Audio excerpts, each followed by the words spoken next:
dari permasalahan yang terjadi saat ini. Kamu pasti punya alasan, Wahyu, mengapa melakukan hal itu. Wahyu begadang main games untuk apa, Wahyu? Ya Bu, saya senang main game sehingga saya lupa waktu. Apa Wahyu merasa senang main games?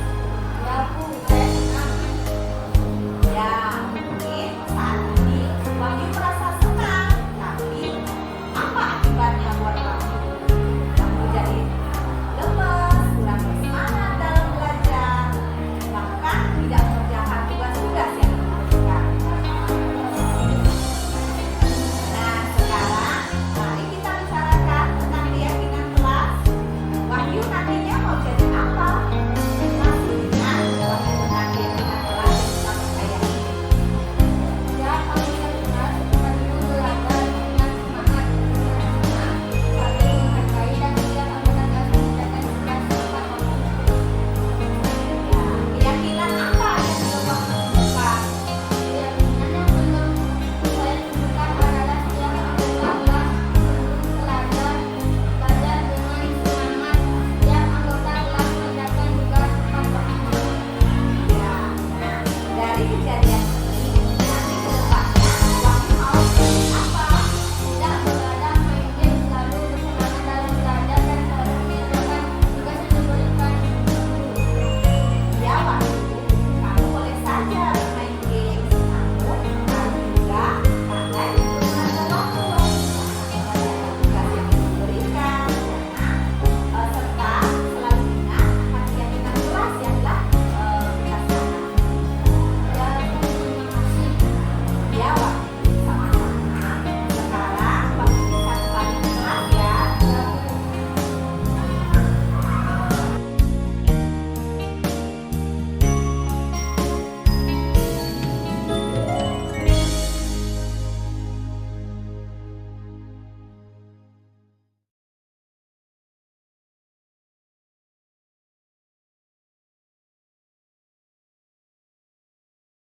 Ibu guru semuanya. Ya, Sebelumnya saya ucapkan terima kasih atas kesediaan Bapak Ibu guru yang sudah bersedia hadir di sini. Sebelumnya saya ucapkan terima kasih kepada Ibu Kepala Sekolah dan rekan-rekan guru lainnya atas waktu yang sudah tersedia untuk hari ini dalam kegiatan menyebarkan pemahaman dan penerapan pengalaman budaya positif kepada rekan guru-guru di SD Negeri 3 Batu Bulan.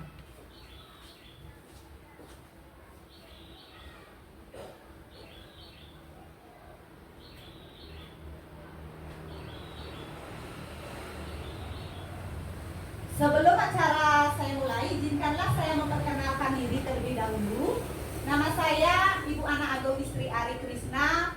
Saya adalah calon guru penggerak angkatan 10 Kabupaten Gianyar, Bali.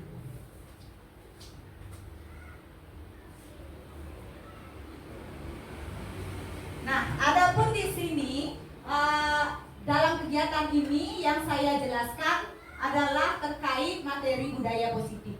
Adapun konsep inti dari materi budaya positif yang pertama yaitu terkait perubahan paradigma belajar, kemudian yang kedua terkait disiplin positif, yang ketiga nilai-nilai kebajikan, yang keempat yaitu kebutuhan dasar manusia, yang kelima motivasi perilaku, kemudian posisi kontrol guru, kemudian dilanjut dengan keyakinan kelas, dan yang terakhir adalah segitiga restitusi.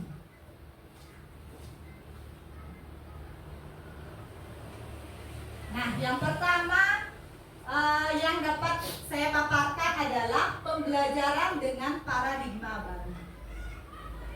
Apa itu pembelajaran dengan paradigma baru? Yaitu pembelajaran yang dirancang berdasarkan prinsip pembelajaran yang berdiferensiasi, sehingga setiap siswa belajar sesuai dengan kebutuhan dari tahap perkembangan untuk mewujudkan profil belajar Pancasila. Nah, pasti di sini ada salah satu Bapak Ibu guru yang memahami apa itu pembelajaran berdiferensiasi. Coba Bu Yuli. Baik, terima kasih atas kesempatannya.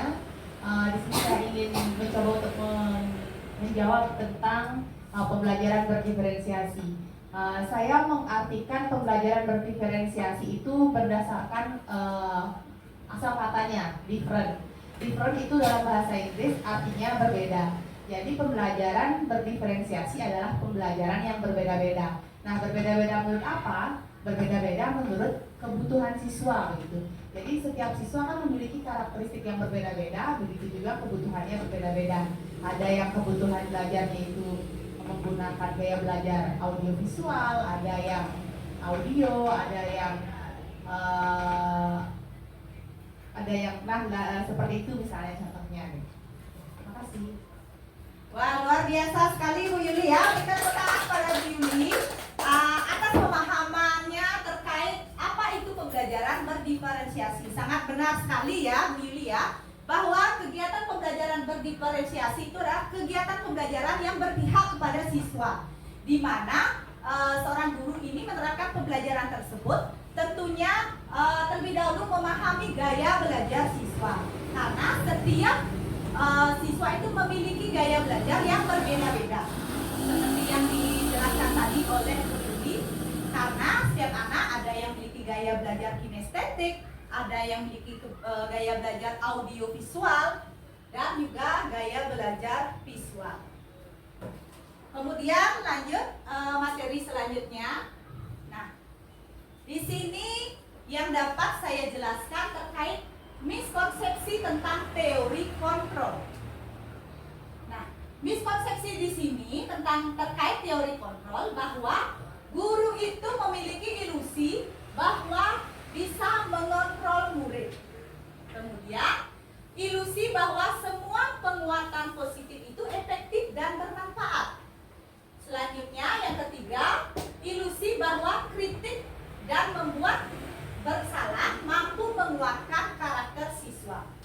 Dan yang terakhir, yaitu ilusi bahwa orang dewasa berhak untuk memaksa siswa. Jadi ini terkait miskonsepsi tentang teori kontrol.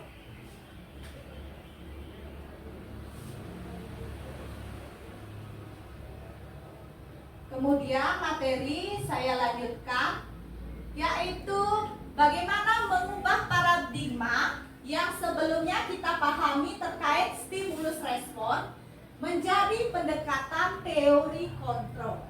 Nah, di sini dalam bagian di slide ya, di stimulus respon bahwa realitas atau kebutuhan kita itu sama. Padahal dalam teori kontrol, realitas atau kebutuhan kita itu berbeda. Tentunya setiap anak memiliki kebutuhan yang berbeda, tidak bisa disamaratakan. Kemudian menurut stimulus respon yang kedua, bahwa semua orang itu melihat hal yang sama.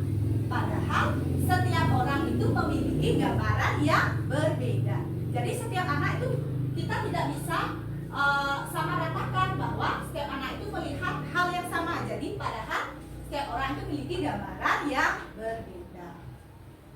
Kemudian kita lanjutkan yang ketiga.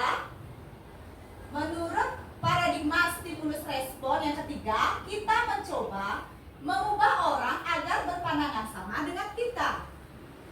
Padahal sesuai dengan teori kontrol, kita berusaha untuk memahami pandangan orang lain tentang dunia saat ini. Nah, selanjutnya yang keempat, menurut stimulus respon yang keempat, perilaku buruk dilihat sebagai suatu kesalahan. Padahal sesuai dengan teori kontrol bahwa semua perilaku memiliki sebuah tujuan. Jadi apabila ada siswa yang memiliki atau melakukan sebuah kesalahan, pasti ada tujuan dari yang mereka lakukan. Jadi tidak semata-mata langsung dilabelkan bahwa siswa itu melakukan sebuah kesalahan. Kemudian lanjut, menurut stimulus respon yang berikutnya, orang lain bisa mengontrol saya, padahal hanya Anda sendirilah yang bisa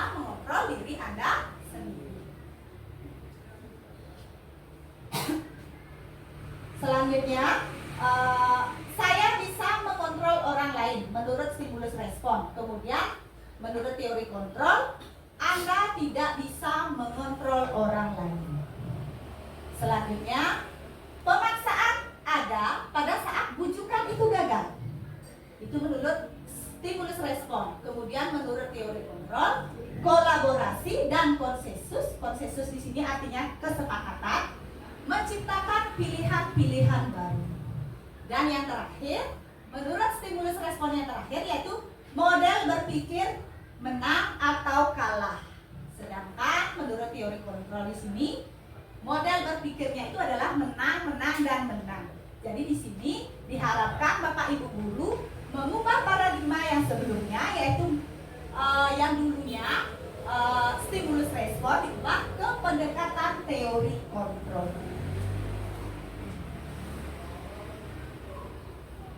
Nah, materi selanjutnya yang dapat saya jelaskan di sini terkait disiplin.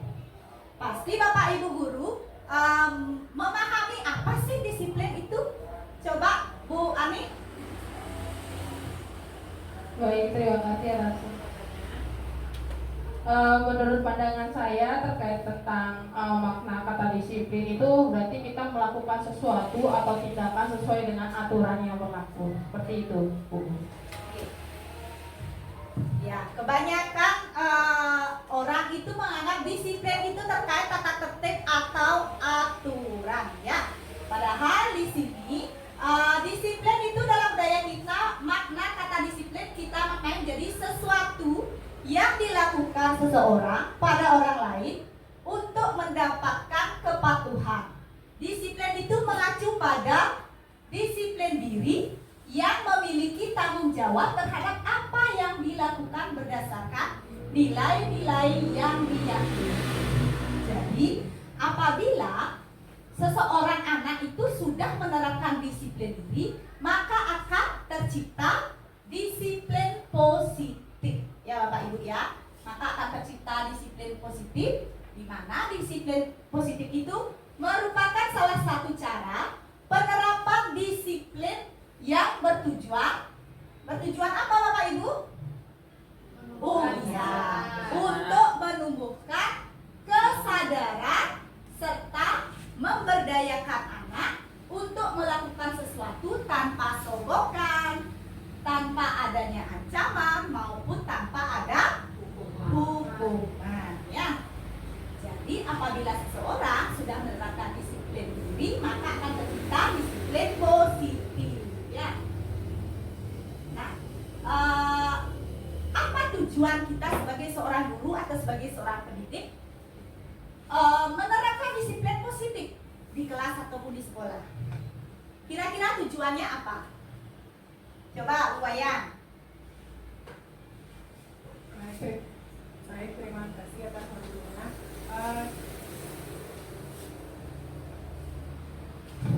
Menurut saya tujuan positif di kelas, menurut saya tujuan positif di kelas tersebut adalah tujuan positif yang ada di kelas itu, misalnya seperti kesepakatan kelas yang kita telah sepakati bersama di kelas itu dan disepakati oleh siswa. Jadi siswa tersebut bisa menyepakati kesepakatan yang ada di kelas.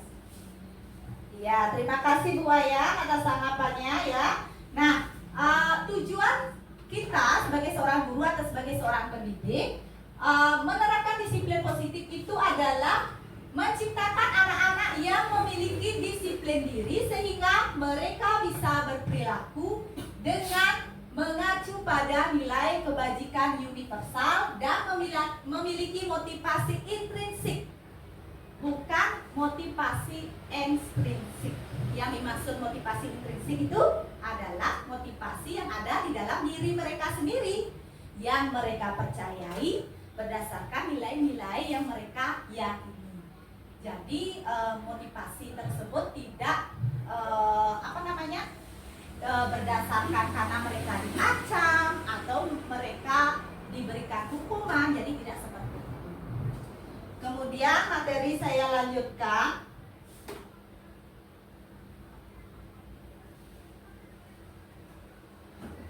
materi saya lanjutkan terkait nilai-nilai kebajikan. Apa sih nilai-nilai kebajikan itu? Nah, nilai kebajikan itu adalah nilai yang disepakati bersama Bapak Ibu, lepas dari suku bangsa, agama, bahasa maupun latar belakangnya. Di sini saya dapat tampilkan ada 3 contoh nilai-nilai kebajikan. Yang pertama mungkin tidak asing lagi bagi Bapak Ibu guru, yaitu nilai kebajikan profil pelajar Pancasila. Apa saja Bapak Ibu terkait nilai-nilai yang terdapat dalam profil pelajar Pancasila? Ayo, apa saja Bapak Ibu? Ya, pilih. Beriman, bertakwa kepada Tuhan Yang Maha Esa dan berakhlak mulia, mandiri, bernalar kritis, berkebinekaan global, bergotong royong dan kreatif. Iya, tepat sekali. Beri tepuk tangan pada Bu Yuli ya. Nah, itu adalah nilai-nilai yang terdapat pada nilai kebajikan profil pelajar Pancasila. Beriman dan bertakwa kepada Tuhan Yang Maha Esa, kemudian berakhlak mulia, mandiri, bernalar kritis, berkebinekaan global, bergotong royong, dan kreatif. Kemudian di sini ada nilai-nilai kebajikan yang kedua, yaitu Primary Years Program. Yang ada nilainya tersebut adalah toleransi, rasa hormat, integritas, mandiri, menghargai, antusias, empati, keingintahuan, kreativitas, kerjasama, percaya diri, dan komitmen. Itu nilai-nilai kebajikan yang kedua. Kemudian yang ketiga ada keterampilan hidup. Nah, nilai-nilai yang terdapat dalam keterampilan hidup, yang pertama ada dapat dipercaya, kemudian lurus hati, pendengar yang aktif, dan tidak merendahkan orang lain. Kemudian memberikan yang terbaik dari diri sendiri.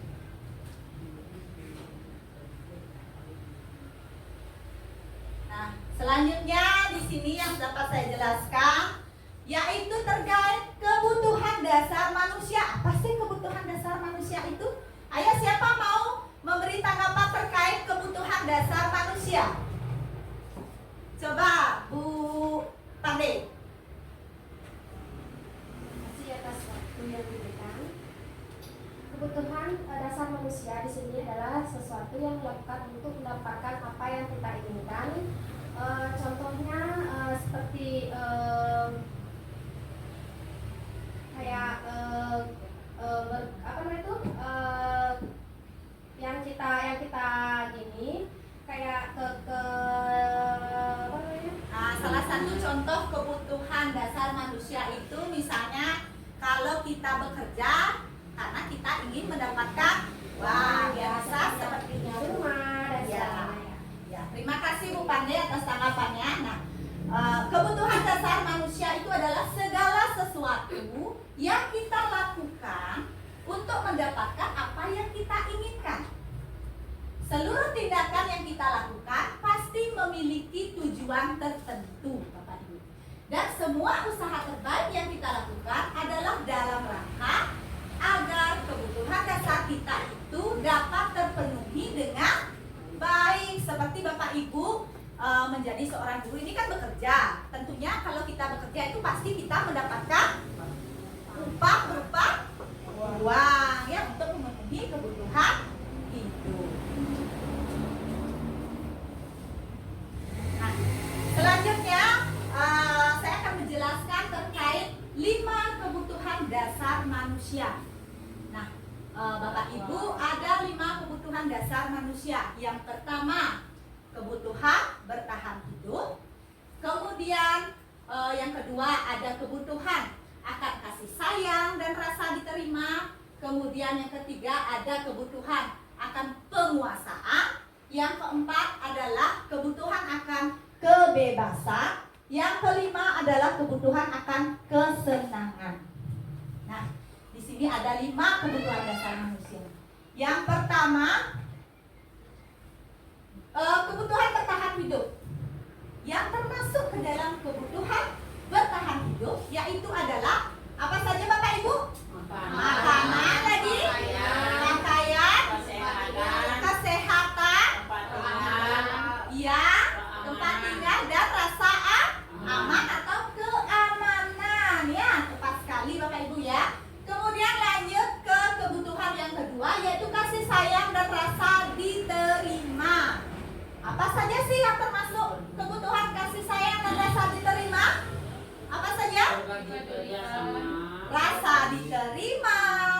dipedulikan, berbagi, apa lagi?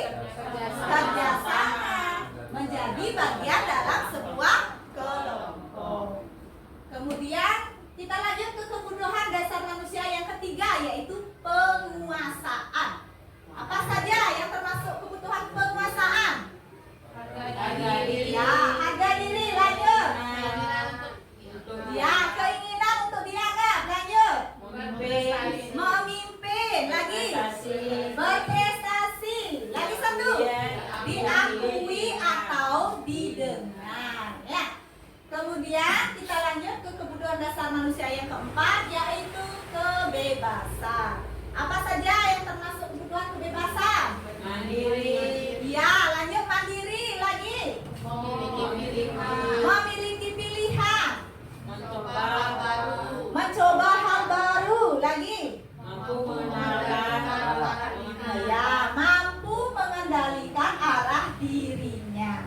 Kemudian yang terakhir, kebutuhan yang kelima, yaitu kebutuhan akan kesenangan. Yang termasuk apa? Ya, bermain, humor, antusiasme, dan tertawa. Ya, ya, itu kebutuhan akan kesenangan. Sekarang kita lanjut ke materi berikutnya, yaitu motivasi perilaku manusia.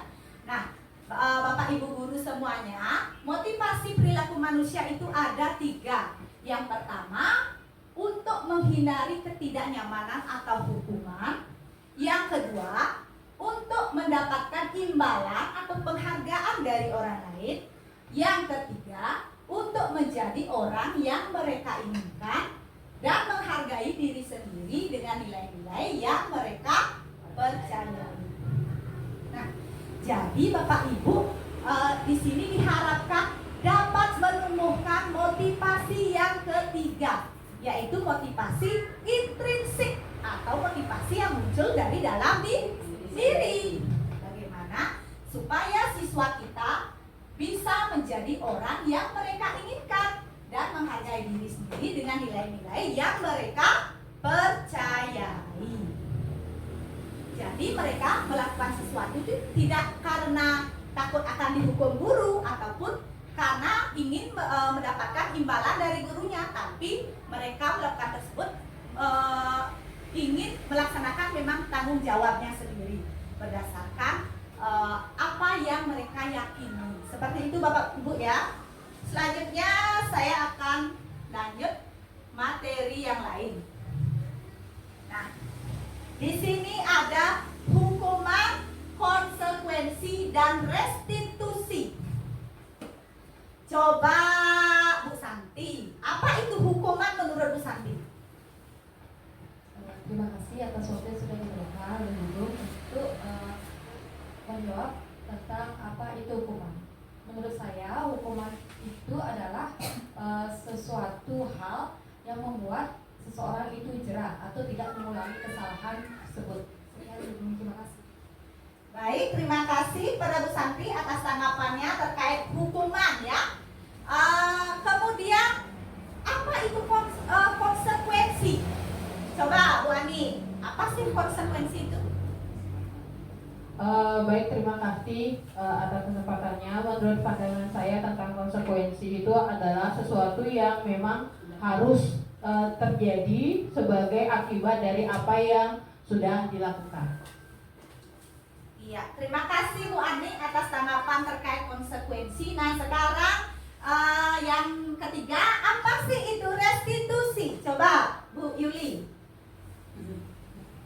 Baik, terima kasih atas kesempatannya. Menurut saya restitusi itu adalah yang paling tinggi tingkatannya dibandingkan dengan hukuman dan konsekuensi. Jadi restitusi itu adalah proses menciptakan kondisi bagi murid untuk memperbaiki kesalahan mereka. Jadi mereka disadarkan apa kesalahannya, kemudian kita harus menstabilkan identitas, kemudian memvalidasi kenapa mereka seperti itu. Jadi ada namanya segitiga restitusi kalau tidak salah. Wah, luar biasa sekali tanggapan dari Bu Yuli ya. Tepuk tangan untuk Bu Yuli ya atas tanggapannya ya.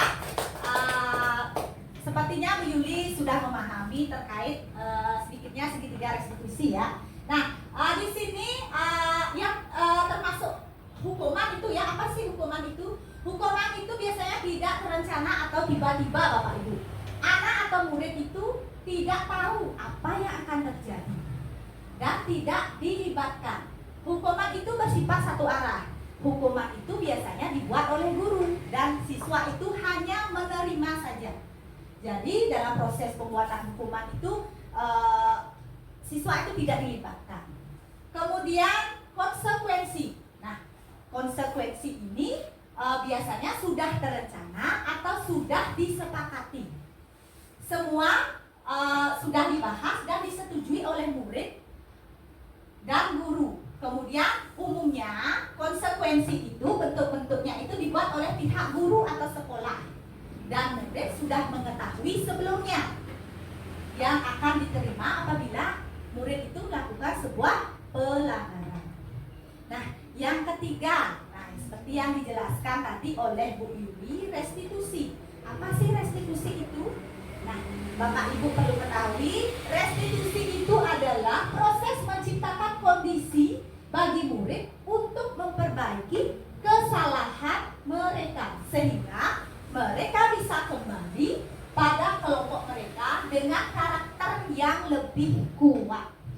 Nah, dalam proses restitusi ini juga terdapat proses kolaboratif yang mengajarkan murid untuk apa? Menyelesaikan masalah mereka secara sendiri.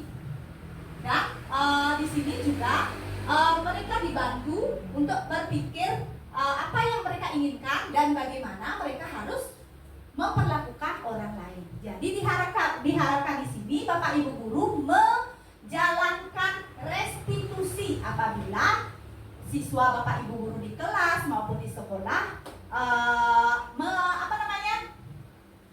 membuat sebuah kesalahan. Jadi Bapak Ibu guru diharapkan menerapkan restitusi, bukan hukuman maupun konsekuensi.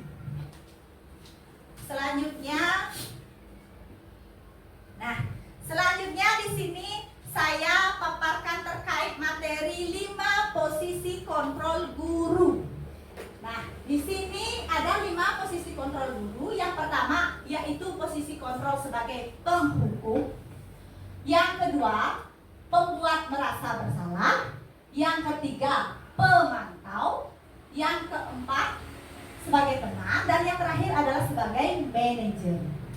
Apa sih kelima posisi kontrol guru tersebut? Nah, di sini untuk lebih Bapak Ibu guru memahami materi tentang 5 posisi kontrol guru, saya menampilkan contoh penerapan 5 posisi kontrol guru dengan salah satu kasusnya itu adalah siswa tidak memakai topi saat upacara bendera. Nah, apabila Bapak Ibu guru menggunakan posisi kontrol sebagai penghukum, maka apa yang Ibu sampaikan kepada siswa pada saat siswa tersebut melakukan pelanggaran tidak memakai topi? Di sana di slide-nya ada kalimat hormat pada bendera selama 1 jam. Apabila Bapak Ibu mengucapkan hal seperti itu, berarti Bapak Ibu sudah menerapkan posisi kontrol sebagai penghukum. Tepat sekali ya. Kemudian yang kedua yaitu posisi kontrol sebagai pembuat merasa bersalah. Nah, dalam posisi ini yang Bapak Ibu ucapkan, berapa kali Ibu harus memberitahu kamu? Kamu selalu mengecewakan Ibu. Atau lebih memelas sebenarnya, berapa kali Ibu harus memberitahu kamu? Kamu selalu mengecewakan Ibu. Nada gurunya itu terlihat agak memelas dan sedih. Jadi di sana siswa itu dengan gurunya mengucapkan hal seperti itu, siswanya merasa bersalah karena sudah mengecewakan gurunya. Jadi apabila Bapak Ibu menanyakan hal tersebut kepada siswa, berarti Bapak Ibu sudah menerapkan posisi kontrol membuat merasa bersalah. Nah, selanjutnya yang ketiga yaitu posisi kontrol sebagai teman. Yang Bapak Ibu sampaikan ketika siswa Bapak Ibu membuat kesalahan aturan sekolah.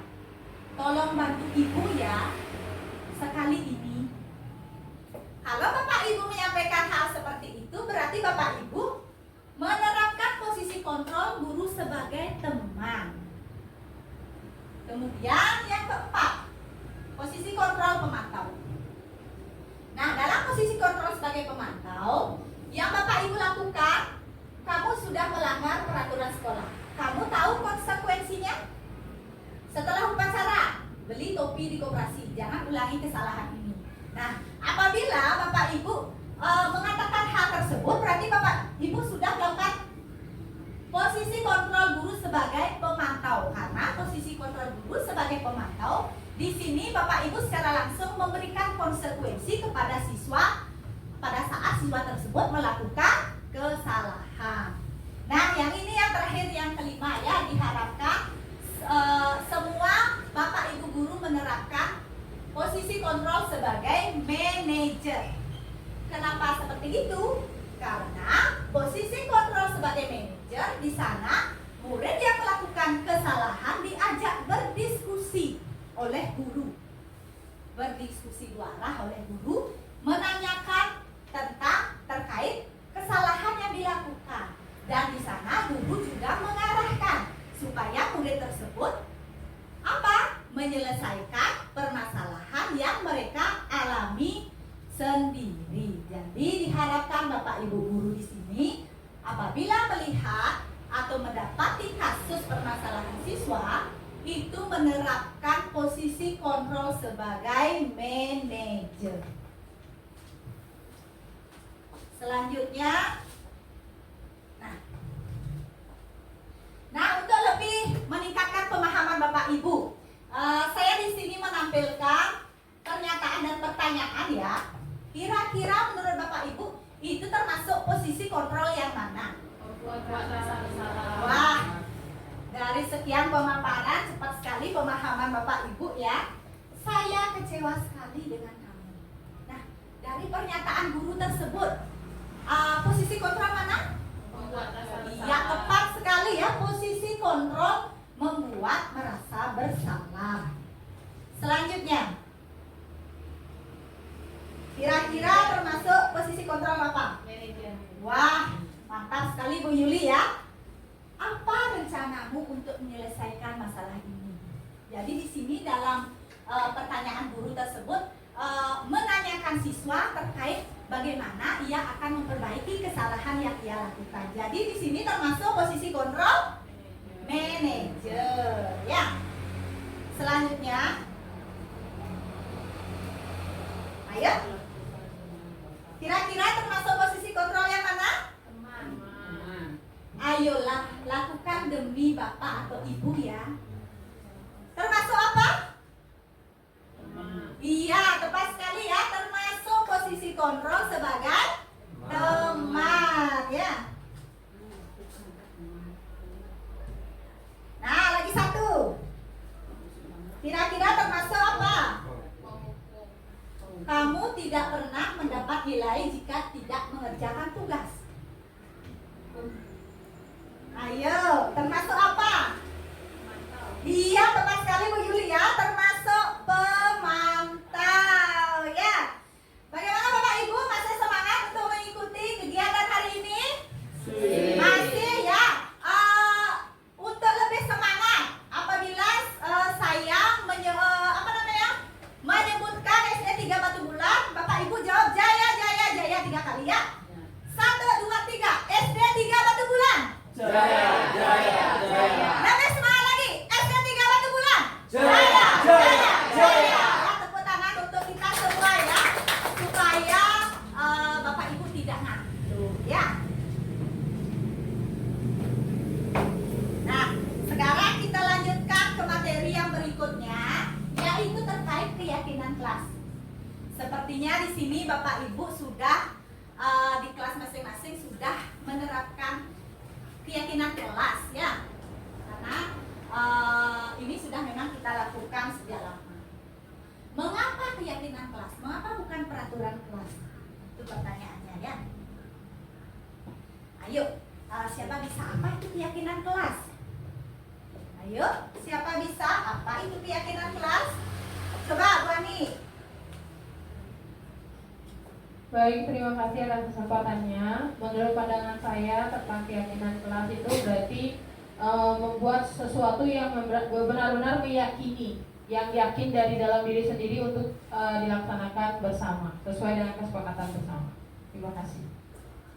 Ya, terima kasih Bu Ani, luar biasa sekali tanggapan terkait keyakinan kelas. Ya, keyakinan kelas itu Bapak Ibu ya, termasuk nilai-nilai kebajikan universal yang disepakati secara tersirat dan tersurat, lepas dari latar belakang, suku, negara, bahasa maupun agama. Ya, itu adalah keyakinan kelas.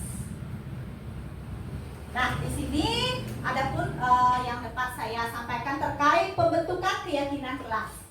Yang pertama, keyakinan kelas itu bersifat abstrak. Yang kedua, berupa pertanyaan universal. Kemudian yang ketiga, dibuat dalam pernyataan positif. Yang keempat, sedikit saja agar mudah diingat. Kemudian keyakinan kelas itu juga sesuai dengan kondisi kelas dan sekolah, sehingga mudah untuk diterapkan. Dan yang terakhir, semua warga sekolah ataupun warga kelas dilibatkan saat membuat keyakinan kelas. Nah, pasti ada yang masih bingung ya, apa sih perbedaan antara keyakinan kelas dengan kesepakatan kelas? Kira-kira ada yang bisa menjawab? Apa sih perbedaan antara keyakinan kelas dengan kesepakatan kelas? Ayo. Ya, Bu Yuli. Baik, terima kasih atas kesempatannya. Saya ingin mencoba menjawab apa itu perbedaan antara kesepakatan kelas dengan keyakinan kelas. Jadi kalau kesepakatan itu asal katanya sepakat, berarti adalah hal-hal yang disepakati bersama, begitu.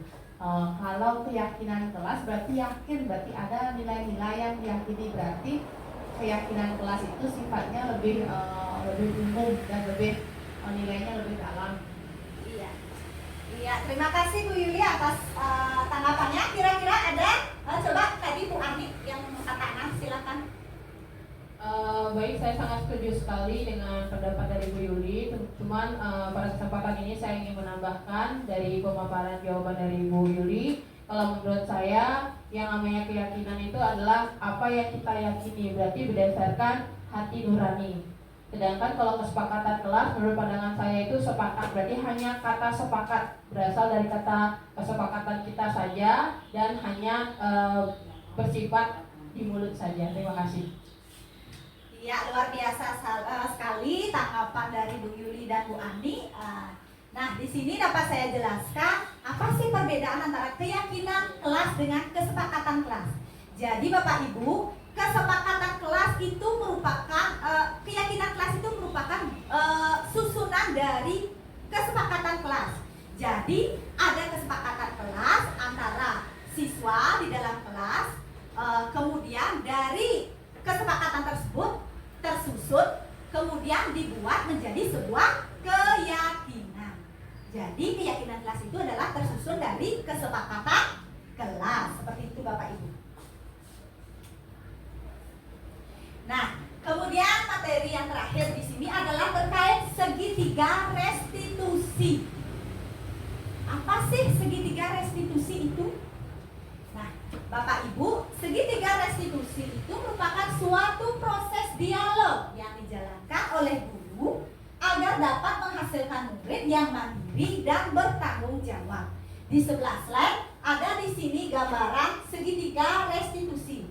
Nah, dalam segitiga restitusi ini ada 3 tahapan Bapak Ibu. Yang pertama, tahapan pertama adalah menstabilkan identitas. Kemudian tahap yang kedua adalah validasi tindakan yang salah. Kemudian tahap yang ketiga itu adalah menanyakan keyakinan. Jadi apabila Bapak Ibu menemui siswa yang mengalami permasalahan, dapat menggunakan segitiga restitusi untuk menyelesaikan permasalahan tersebut. Nah, tadi dijelaskan ada 3 tahapan dalam segitiga restitusi. Yang pertama, menstabilkan identitas. Nah,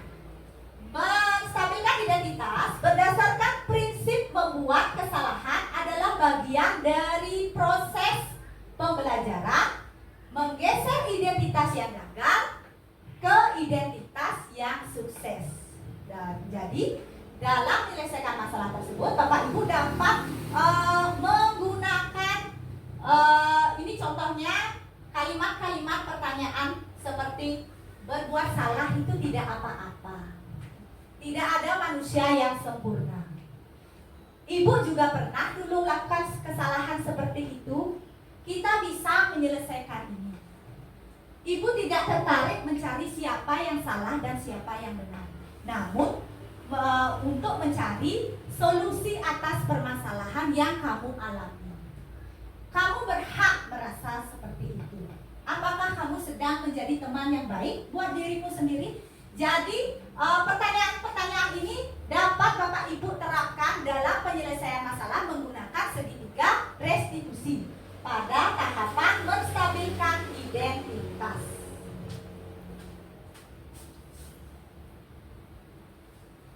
Nah, lanjut ke tahapan yang kedua, validasi tindakan yang salah. Validasi tindakan yang salah ini, setiap tindakan itu dilakukan dengan suatu tujuan, yaitu untuk memenuhi kebutuhan dasar tertentu. Nah, dalam tahapan yang kedua ini, Bapak Ibu bisa menyampaikan pertanyaan, contohnya, padahal kamu bisa melakukan yang lebih dulu dari ini ya. Kamu pasti punya alasan mengapa melakukan hal itu. Kamu patut bangga pada dirimu sendiri karena kamu telah melindungi sesuatu yang penting buatmu. Pertanyaan yang terakhir boleh Bapak Ibu ajukan. Kamu boleh mempertahankan sikap itu, tapi kamu harus menambahkan sikap yang baru. Jadi dalam tahapan yang kedua ini, Bapak Ibu di sini mencari informasi kepada peserta didik atau murid alasan mengapa ia melakukan suatu kesalahan. Boleh Bapak Ibu dengan mengajukan pertanyaan-pertanyaan contoh seperti ini. Kemudian tindakan yang terakhir, tahap tindakan yang terakhir, yaitu menanyakan keyakinan. Nah, menanyakan keyakinan ini berdasarkan prinsip teori kontrol yang sudah dijelaskan tadi pertama, bahwa pada dasarnya kita termotivasi secara intrinsik. Bagaimana siswa itu memiliki motivasi yang ada dari dalam dirinya sendiri yang mereka percayai. Jadi tidak terpengaruh dari motivasi dari luar atau ekstrinsik. Nah, adapun pertanyaan-pertanyaan yang dapat Bapak Ibu sampaikan di sini, apa yang kita percaya sebagai kelas atau keluarga? Bapak Ibu bisa mengaitkan di sini dengan keyakinan kelas yang ada di kelas masing-masing. Kemudian apa nilai-nilai umum yang kita telah sepakati? Apa bayangan kita tentang kelas yang ideal? Kamu mau jadi orang seperti apa? Nah, jadi pertanyaan-pertanyaan ini dapat Bapak Ibu utarakan, sampaikan kepada siswa pada tahapan yang ketiga, yaitu menanyakan keyakinan. Jadi diharapkan Bapak Ibu dalam menyelesaikan sebuah permasalahan yang dihadapi siswa menggunakan segitiga restitusi dengan 3 tahapan tadi. Nah, supaya lebih memahami, saya akan tampilkan di sini contoh penerapan segitiga restitusi yang sudah saya lakukan di kelas. Bapak Ibu tolong simak baik-baik.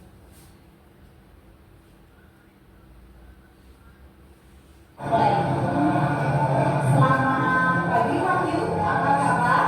Selamat pagi, saya baik.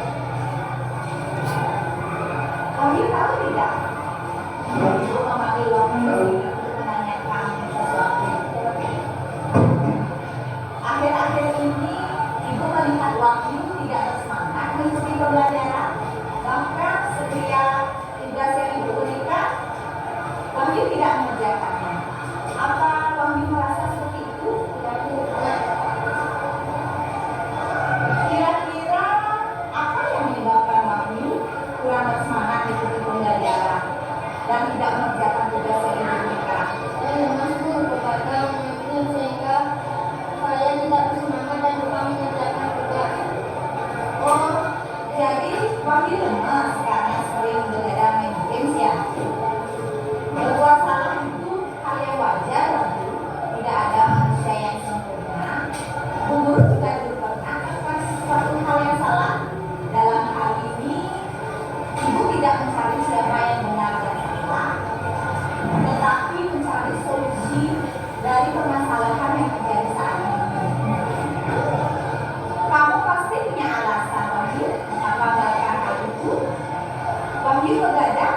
pendalaman segitiga restitusi yang sudah saya lakukan di kelas terhadap permasalahan anak didik saya yang bernama Wahyu. Nah, dari pemaparan saya ini, saya berharap Bapak Ibu guru selalu menerapkan disiplin positif dalam kelas maupun di sekolah. Nah, slide yang terakhir yaitu penutup. Nah, dalam penerapan program disiplin positif, hendaknya guru memiliki standar kepribadian, profesional dan sosial yang baik, di mana guru mampu merefleksikan dirinya dalam proses kontrol saat ini. Bagaimana perjalanan dirinya sebagai among, yaitu sebagai manajer yang menuntut murid-muridnya menjadi insan yang mandiri, merdeka, dan bertanggung jawab. Ini sesuai dengan isi standar nasional pendidikan. Nah, Bapak Ibu, demikianlah yang dapat saya sampaikan dalam pemaparan saya terkait budaya positif. Atas waktu dan kesempatannya saya ucapkan terima kasih kepada Ibu Kepala Sekolah dan rekan-rekan guru-guru lainnya. Hari ini kegiatannya saya tutup dengan Parama Santi. Om Santi Santi Santi Om. Terima kasih.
juga.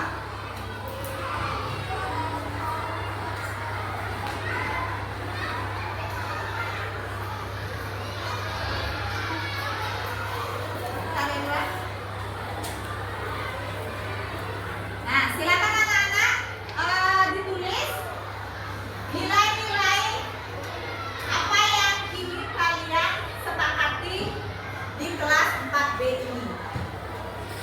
Kira-kira nilai seperti apa?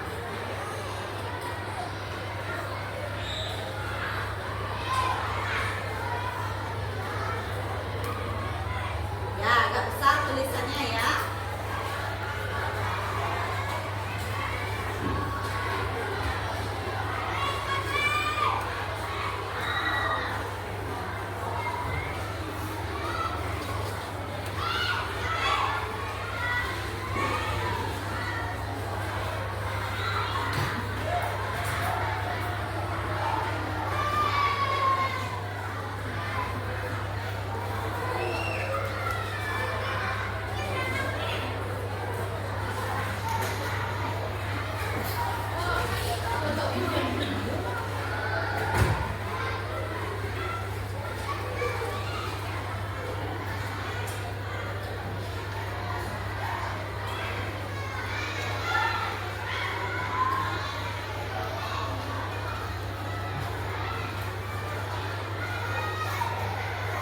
Buat tulisannya agak besar dikit ya, yang bisa dibaca.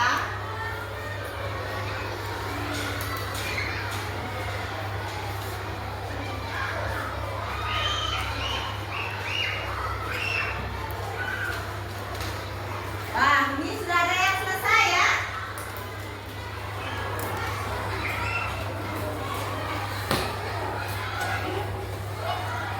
Ayo, yang merasa sudah selesai, silakan dari bangku timur yang merasa sudah selesai bisa ditempelkan di sini ya. Nah, yang rapi. Nah, lagi. Ini bisa itu sebanyak. Nah, silakan ditempelkan.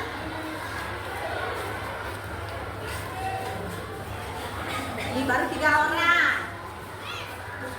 Ya.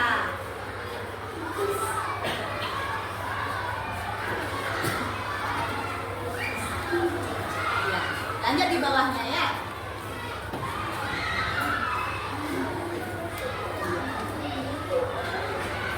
Ayo, bangku timur sudah, sekarang bangku ini yang sudah selesai ya, bangku utara ya. Silakan maju ke depan untuk menempelkan nilai kesepakatan yang ingin diterapkan di kelas. Wah, itu warna-warni ya. Ya.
menegakkan disiplin.